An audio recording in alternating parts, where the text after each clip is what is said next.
So, from the last video, as I mentioned, the 2-speed was not very popular for me, so I've ripped that out. But you wouldn't believe, out of all the stuff that I had, that I sold, you'd think that I would have kept a spare lay shaft. But no, I had to go buy a lay shaft because I sold too much myself.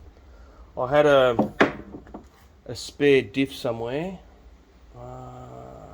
Where is it?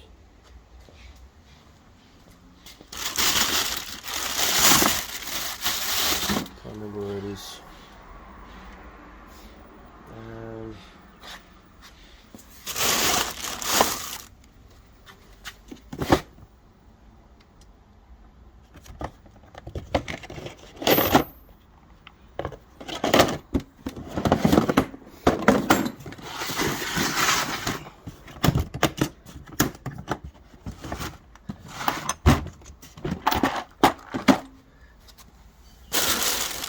Yeah, I had this spare diff, but I don't know what this is for. But it's got the screw in and a pin there, so I don't know what this shaft is for. So I thought I had this spare, but it's different to your stock one. So I'm not too sure what this is for. I don't know if it's for a 2-speed as well. But yeah, they don't normally have a hole there. And normally it's tapered out, or tape it in or out, so you can put a clip on there. So yeah, so after everything I had, and I sold a couple,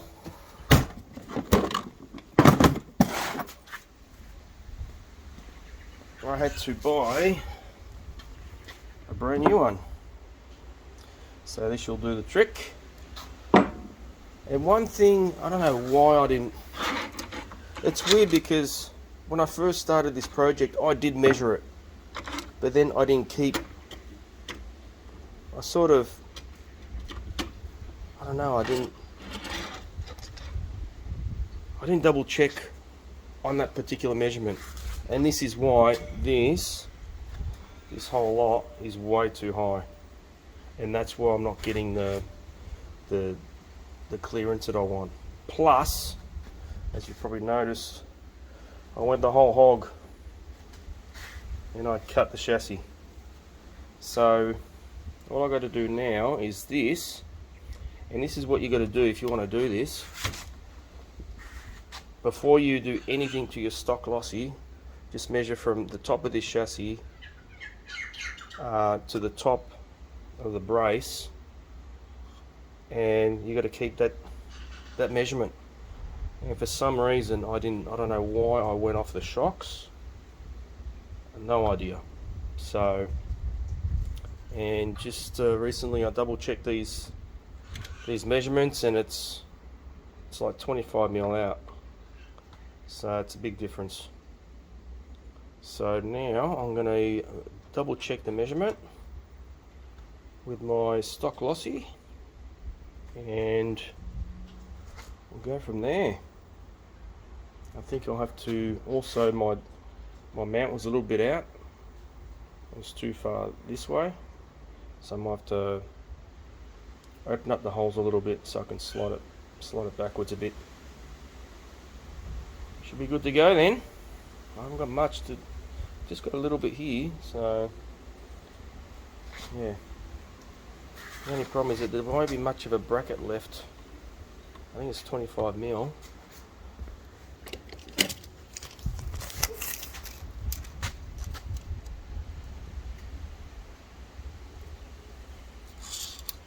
So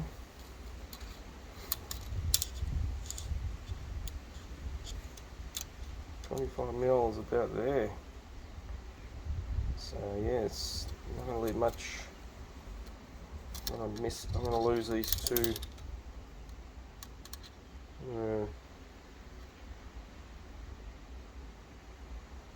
But then I might go up a bit high as well.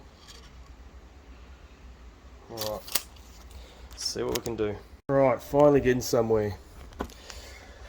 Well, I stuffed around with these brackets. They look like shit now. Had to start all over again.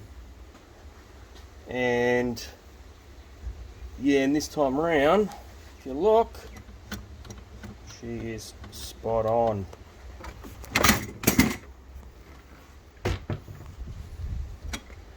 So yeah, so that's a bracket there. Again, I don't know if this corner will... I didn't want to waste too much time on this bracket just in case it's not going to last. But that's how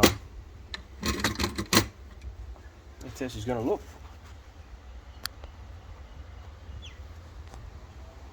Just got to put some spaces under here.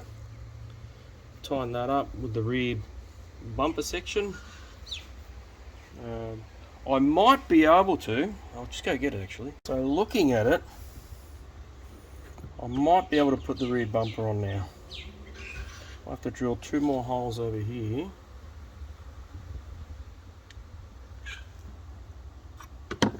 This thing here, I'll have to bolt this up to, I might just screw holes through it there.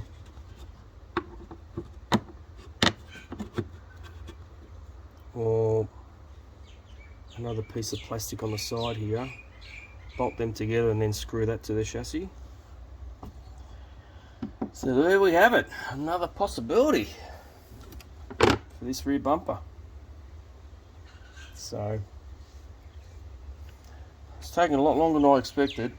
I nearly gave up on this just before because it's just, oh, I've got to start all over again, shit. So just got to make sure the clearance is alright with the arms with this when it goes up and down. That's probably about it. Put the diff back in, fit the proper lay shaft on it, and yeah, it should be a lot, next time around I do this should be a lot better.